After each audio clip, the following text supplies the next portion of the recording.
Assalamualaikum warahmatullahi wabarakatuh. Hadirin jamaah Masjid Baitul Rahim yang dirahmati Allah dan Bapak Ibu yang biasa menyimak di rumah. Alhamdulillah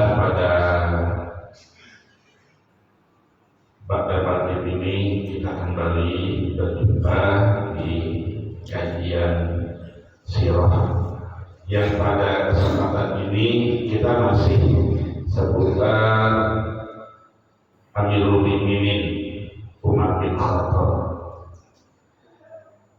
Pada kesempatan malam ini kita akan membicarakan beberapa kisah ya berkaitan dengan Amirul Mukminin, di antaranya bagaimana sikap Amirul Mukminin Umar bin Khattab itu ketika berhadapan dengan rakyatnya yang kritis dan yang hokam.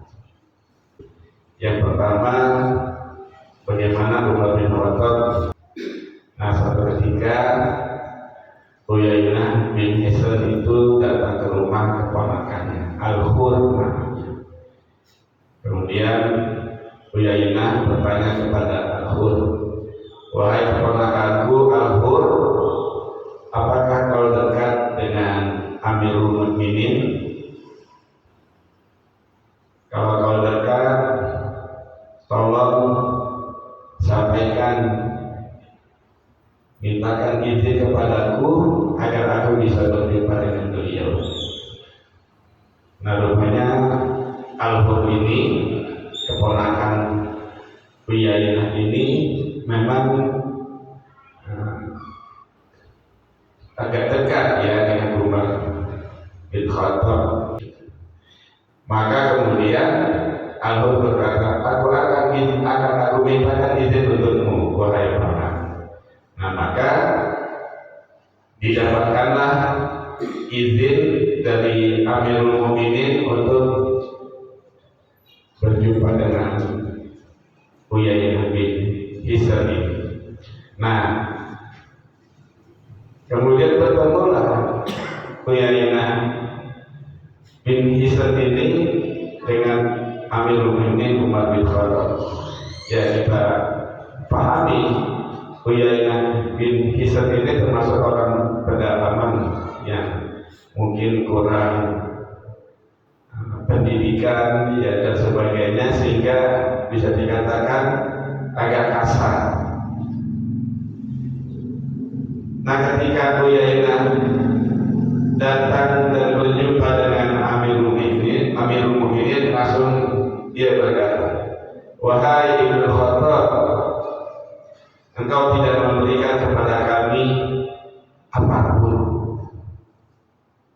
dan engkau juga tidak menghakimi kami dengan adil, tidak memperlakukan kami dengan adil." Nah, mendengar perkataan Uyainah yang langsung seperti itu, hampir saja Umar bin Khattab marah. Maka cepat-cepatlah Al-Khur itu datang ya mendekat kepada Umar bin Khattab. Apa kata Al-Khur? Jadi Al-Khur ini membacakan ayat. Dia membacakan ayat yang ada dalam surat Al-A'raf ayat 199. Kata dibacakan ayat ini oleh Al-Khur. Khudhil afwa wa'mur bil ma'ruf wa'rid 'anil jahilin. Yang artinya, jadilah pemaaf dan perintahkanlah orang-orang kepada yang ma'ruf dan berpalinglah dari orang-orang yang bodoh. Nah, mendengar ayat ini, dibacakan ayat seperti ini, Umar bin Khattab yang temperamental itu luluh gitu. Karena yang memerintahkan Umar untuk bersikap demikian itu adalah Allah Subhanahu wa taala. Khudil afwa, jadilah pemaaf, berikanlah pemaaf. Kemudian perintahkan orang kepada yang mampu. Kemudian berpalinglah dari orang yang bodoh. Langsung rumah itu jadi bersabar ya mendengar ayat ini. Nah, seperti itulah ya Umar bin Khattab itu. Walaupun dia dikatakan kasar ya, tegas atau temperamental, tapi ketika dibacakan ayat dengan Al-Quran, dia tidak bisa berbuat baik kecuali mengikuti perintah dari ayat itu. Itulah ya keistimewaan Umar bin Khattab. Begitulah memang ya pada umumnya para sahabat ya, dia bisa ditenangkan dengan ayat.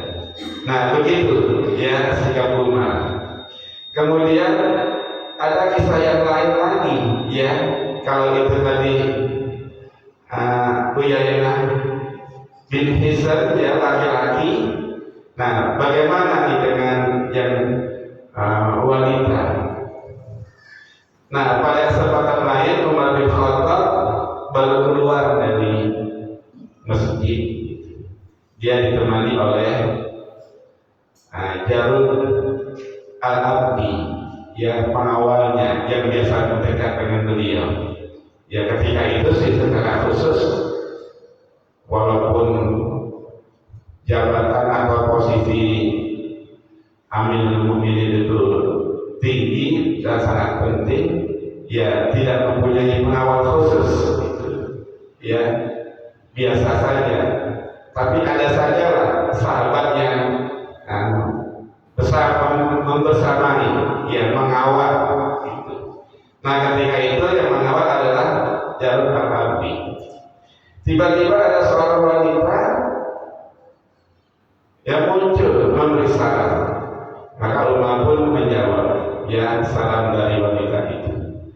Nah kemudian wanita itu berkata, wahai Umar, dahulu saya pertama kali aku bertemu denganmu di pasar Bukas. Engkau masih dipanggil Umair. Umair itu artinya Umar kecil. Hasan, Husain, ya Hasan kecil. Umair itu Umar kecil. Pada saat itu engkau masih suka bergelut dengan anak-anak sebayanya. Belum beberapa lama kemudian engkau sudah dipanggil Umar. Berikutnya lagi engkau sudah menjadi salah seorang sahabat yang dekat dengan Rasulullah SAW. Dan kini engkau sudah dipanggil Amirul Mukminin, kata wanita itu. Nah, oleh karena itu bertakwa kepada Allah Subhanahu wa taala dalam mengurusi rakyat. Ketahuilah bahwa orang-orang yang akan menemui kematian, maka dia akan takut kehilangan kesempatan untuk beramal. Langsung diberikan peringatan yang langsung ya dengan kematian.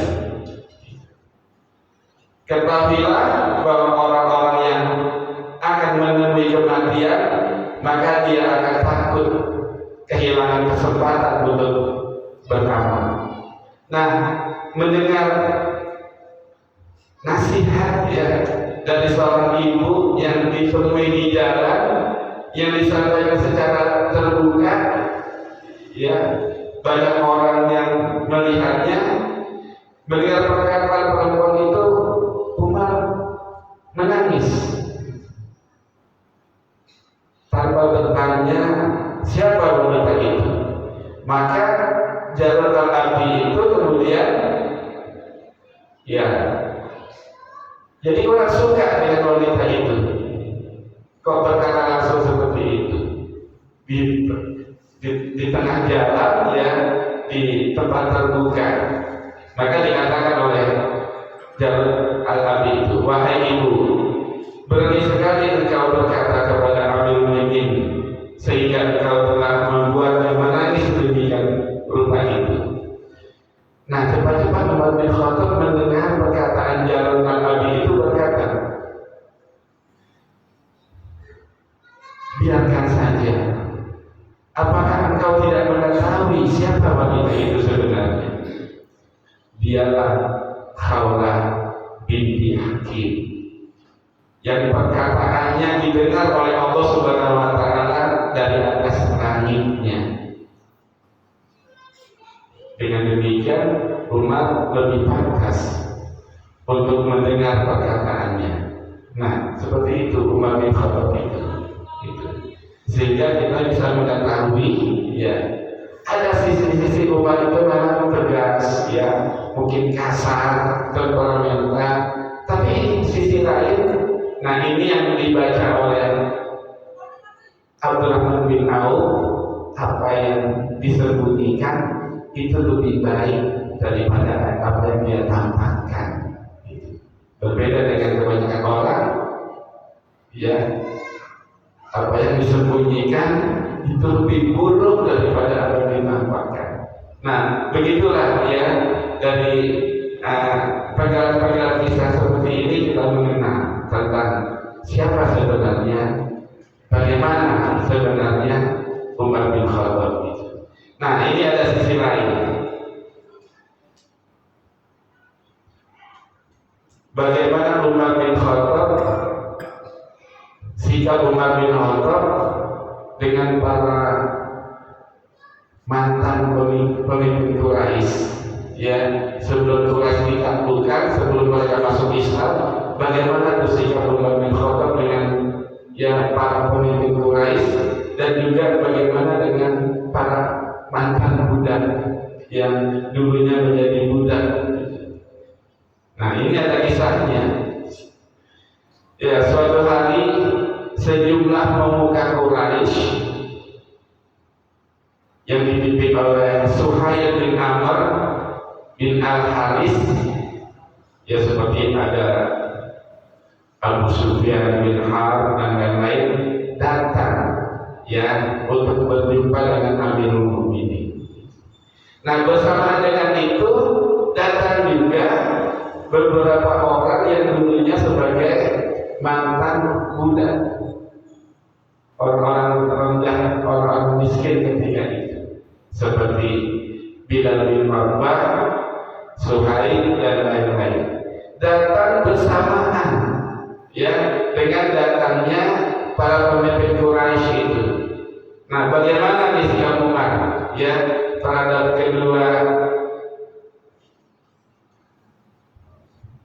kedua masyarakat yang berbeda ya, sebagian adalah orang-orang besar ya, sebagian lagi adalah orang-orang yang dulunya dianggap kaum yang rendah.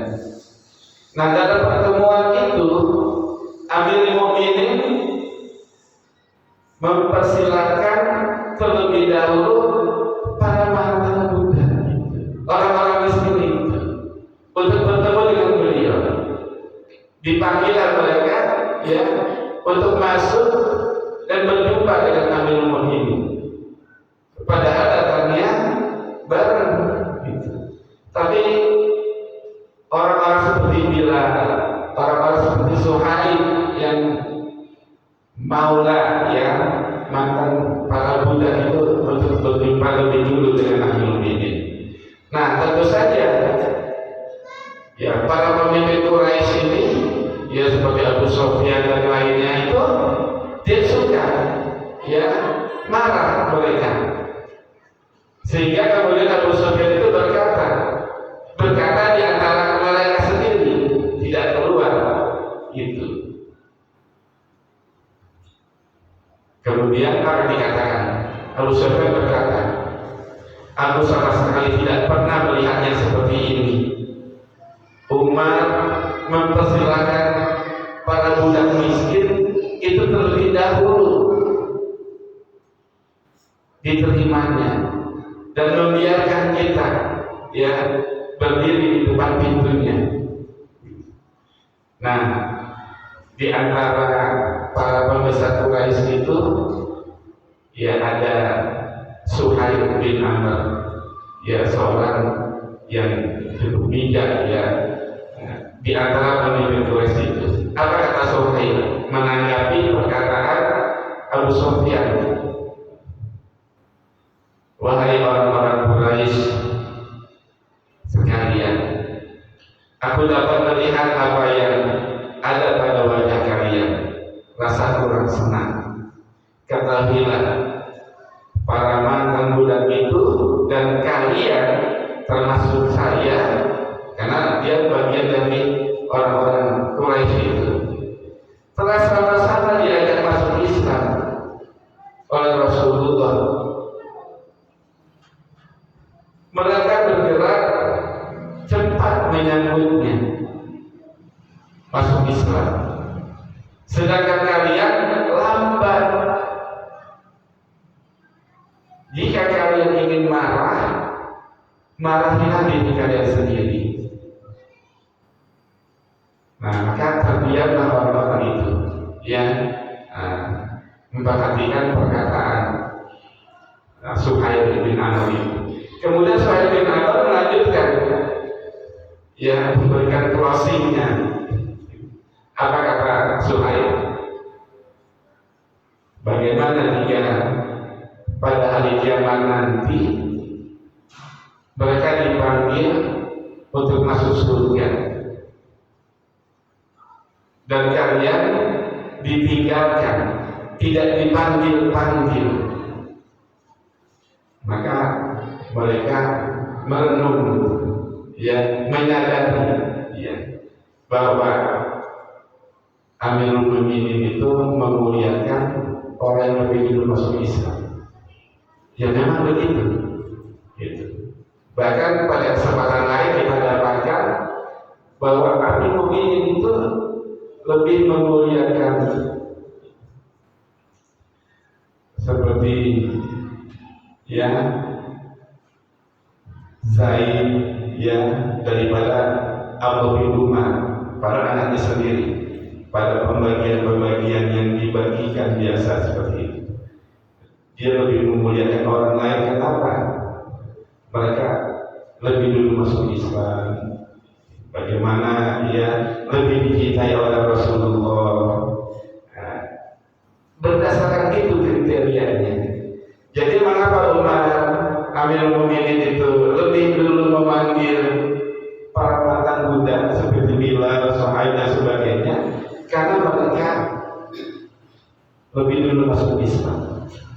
Kalau Abu Sufyan kan setelah Fathu Makkah baru masuk Islam. Nah ini Bilal bin Rabah, Suhaib, ya, Ammar bin Yasir dan sebagainya itu ketika masih di Makkah di awal-awal Rasulullah berdakwah, mereka lebih dulu menyambut Islam. Jadi sangat mulia. Orang yang segera menyambut kebaikan itu sangat mulia. Ya, orang yang lebih dulu dalam satu kebaikan itu sangat mulia. Tidak peduli bagaimana status sosialnya. Nah, begitulah ya sikap Umar bin Khattab di dalam melihat yang mana yang perlu didahulukan. Nah, kemudian ini ada satu lagi, ya. Ada 3 kisah kita malam ini tentang Umar, ya. Kita ambil yang ringan-ringan, ya, kisah dan berkaitan dengan Umar bin Khattab. Kemudian ini kan tadi yang Umar bin Khattab dengan rakyatnya, sikap-sikap Umar bin Khattab dengan rakyatnya yang kritis, yang kompak dan sebagainya. Nah ini bagaimana Umar bin Khattab masih berkaitan dengan sikap beliau terhadap rakyatnya. Nah, satu saat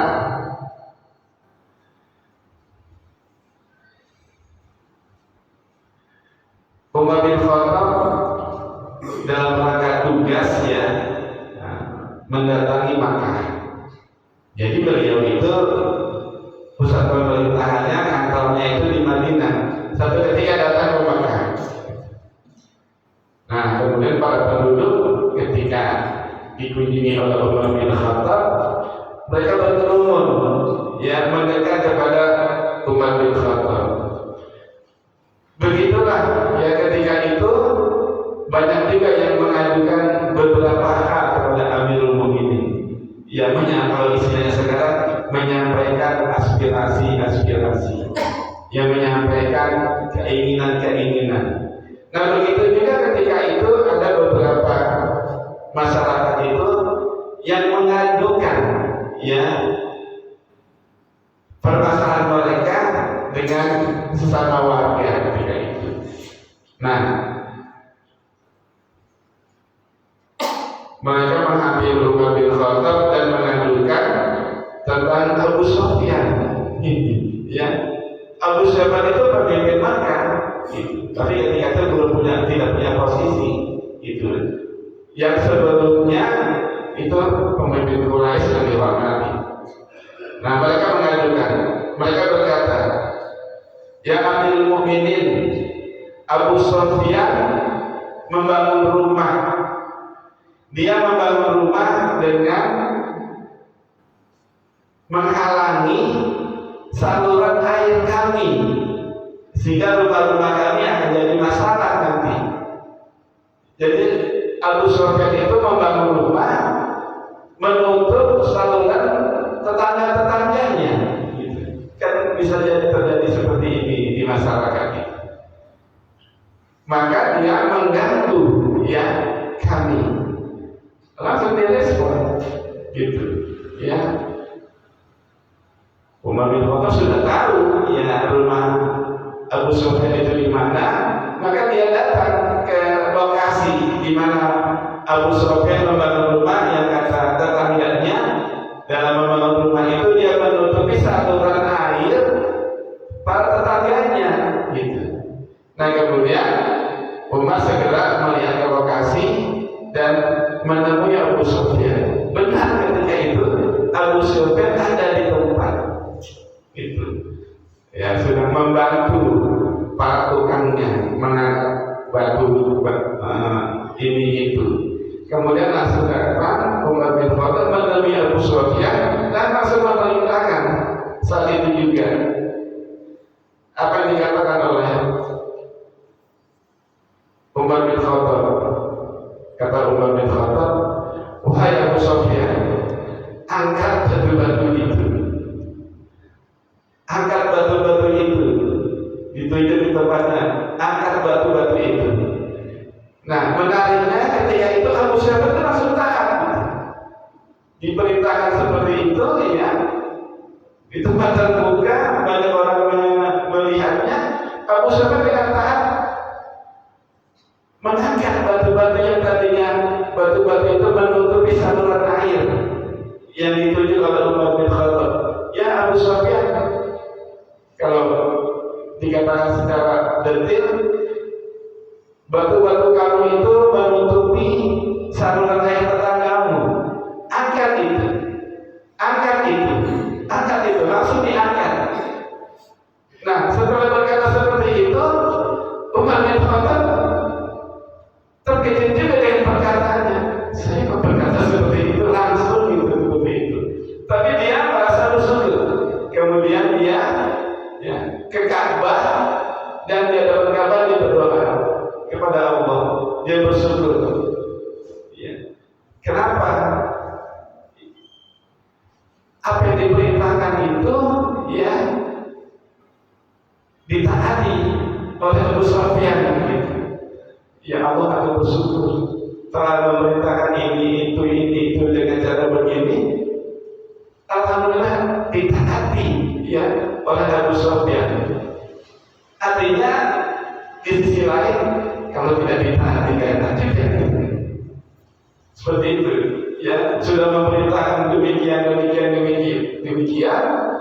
nggak ditaati, itu bisa dibayangkan. Makanya sering banyak pemimpin itu memerintahkannya dengan cara seperti itu, nggak ditaati, itu bisa mengundang emosi.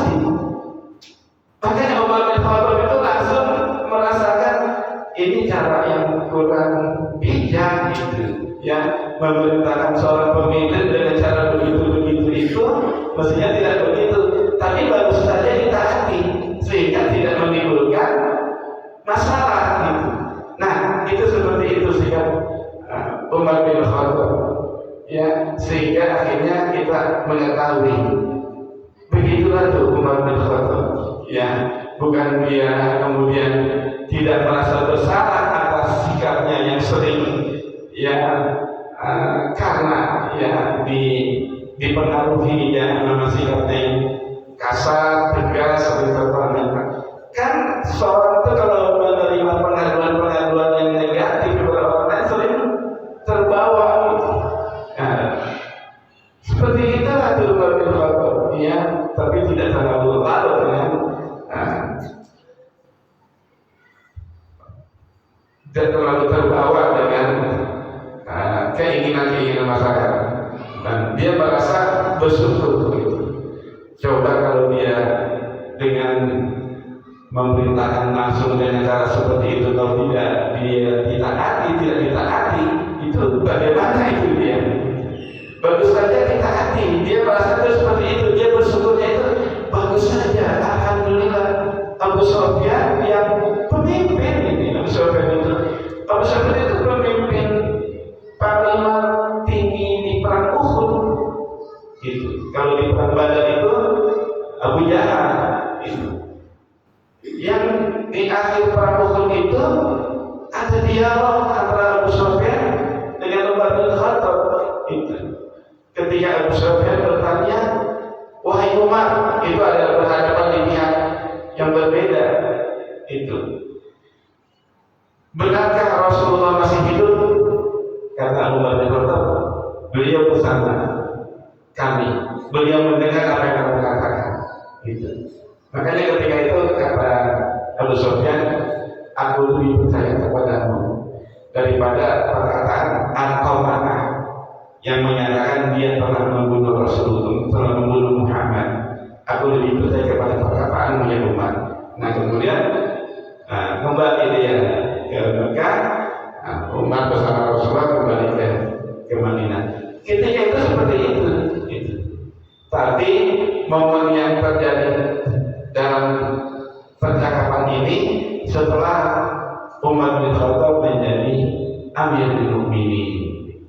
Nah begitulah ya yang menarik ya dari kisah-kisah yang sederhana seperti ini, tapi tetap dia mengandung ibrah, pelajaran yang penting. Itu seperti tadi ya, bagaimana dia bersikap dengan Uyainah bin Hisn ya, yang kasar, yang kurang berakhlak, tapi ketika dibacakan ayat khuzil afwa wa'mur bil ma'ruf wa'rid 'anil jahilin, dia luluh dengan Quran itu.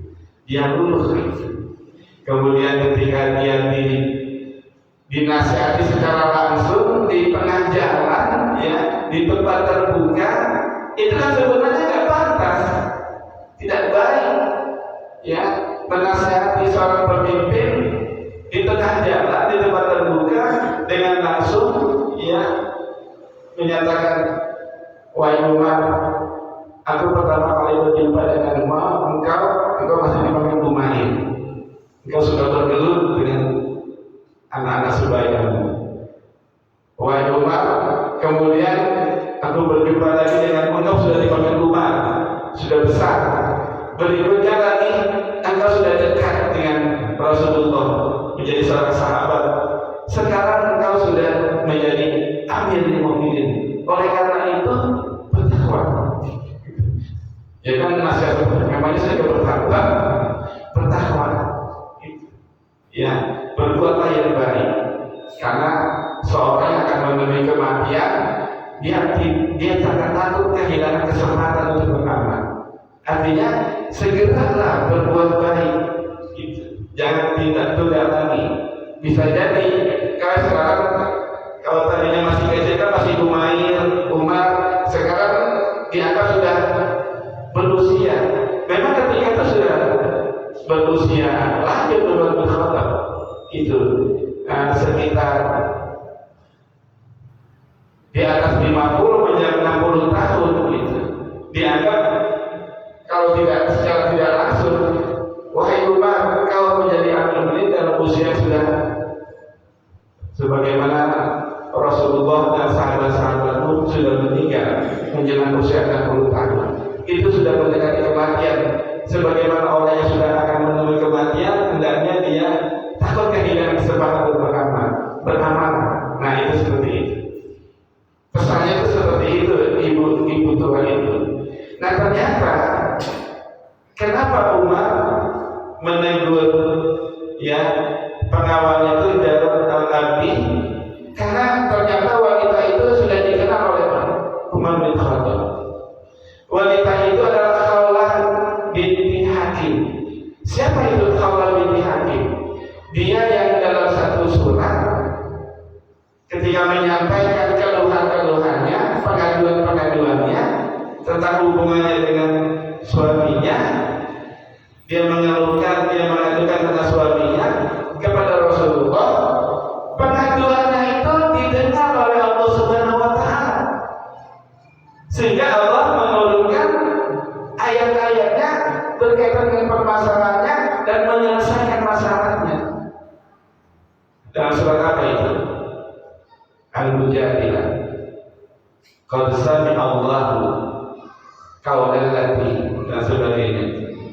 Ya, sungguh Allah telah mendengar perkataan seorang yang mengajukan permasalahannya. Ketika itu Rasulullah belum bisa bersikap, belum bisa menjawab bagaimana.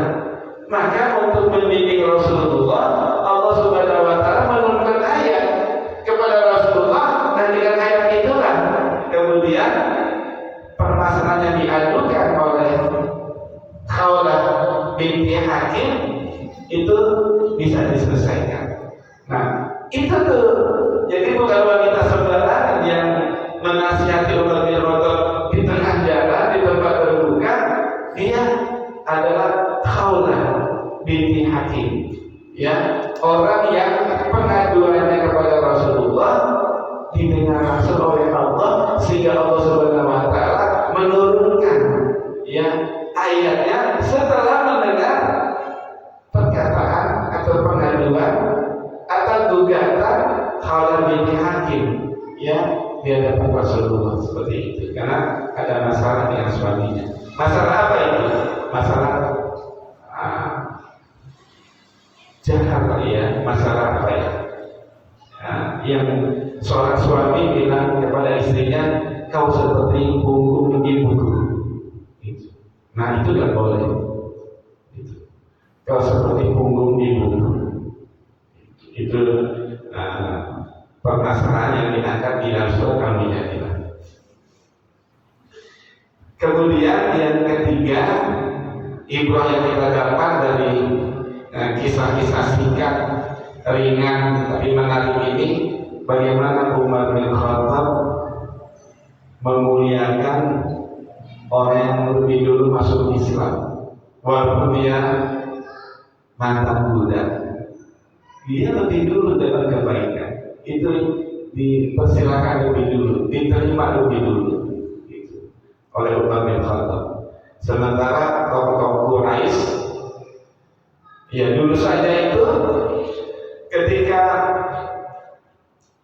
Rasul berdakwah di Makkah, itu sebenarnya di antara tokoh-tokoh Quraisy itu ada juga yang tertarik kepada dakwah Rasulullah, tapi masih begitu dia membela gengsinya gitu. Sehingga ada yang berkata kepada Rasulullah, ya Muhammad, aku mau menerima dakwahmu, tapi pisahkan majlis kami dengan majlis orang-orang itu. Itu kan para pemuda, orang rendahan, orang miskin. Kami orang-orang kaya, orang-orang pemimpin. Kami nggak mau nanti berada dalam satu majlis seperti itu bersama mereka. Itu seperti itu. Itu. Makanya Rasulullah menolak. Tidak. Tidak. Walaupun dia mau masuk Islam, tapi dia punya sikap yang aku nggak mau bersama dengan mereka. Kalau berada dalam satu majlis dengan mereka, yang mereka mereka rusuh, ya mereka begini begitu, banyak alasan mereka berbeda, kami berbeda dengan mereka. Nah, sikap seperti itu tuh ditolak oleh Rasulullah. Nah, umat juga melihat sikap seperti itu, sikap Rasulullah kepada mereka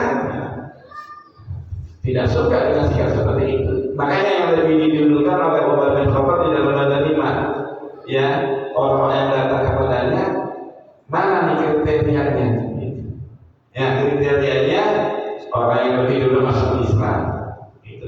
Orang yang di dalam menyambut dakwah cepat, gitu. Tidak lambat. Ini artinya apa? Ya, kita itu harus bersikap cepat di dalam merespon kebaikan, di dalam merespon atau mengajarkan kebaikan harus lebih cepat. Gitu. Begitulah Allah Subhanahu Wa Taala itu nanti. Makanya diikuti oleh Rasulullah, begitu oleh para sahabat itu, dalam menilai, mengambil sikap terhadap suatu permasalahan. Nah, kriterianya itu kriteria robani, itu istilahnya, kriteria itu kriteria robani, bukan kriteria duniawi. Kalau kriteria duniawi kan yang jabatannya tinggi, yang lebih kaya, para pemimpin itu yang diutamakan, itu kriteria duniawi. Kita tuh masih banyak tuh seperti itu tuh di masyarakat, lebih kepada mengikuti kriteria duniawi.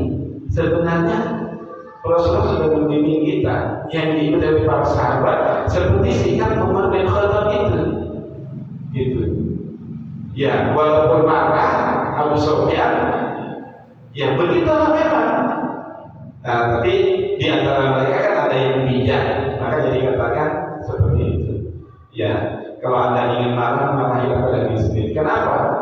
Dulu Rasulullah mendakwakan semua pembesar, orang rendahan di dalam semua. Tapi ternyata yang lebih cepat menyambutnya mereka. Makanya mereka itu lebih dihormati karena kebaikannya. Nah, seperti itu. Bahkan sampai diingatkan bagaimana nanti kalau di akhirat itu kita semua dipanggil, orang-orang pemimpin Makkah ini, mereka juga dipanggil, mantan budak itu juga dipanggil, tapi yang dipanggil mereka duluan. Ya, dipanggil mereka duluan, disuruh masuk ke surga, sementara kita dipanggil-panggil, ya, nggak dipanggil-panggil. Nah, begitulah, itu diingatkan tuh dengan ya ungkapan yang menohok. Coba bagaimana kalau kita nanti di akhirat, ya, kita nggak dipanggil, walaupun di dunia kita punya banyak hal. Ya, demikian yang bisa saya sampaikan pada kesempatan ini. Ya, mudah-mudahan yang sederhana, mungkin ini sederhana, ringan, ya, tapi tetap memberikan ibadah yang cukup dalam. Wabillahi taufiq wal hidayah. Wassalamualaikum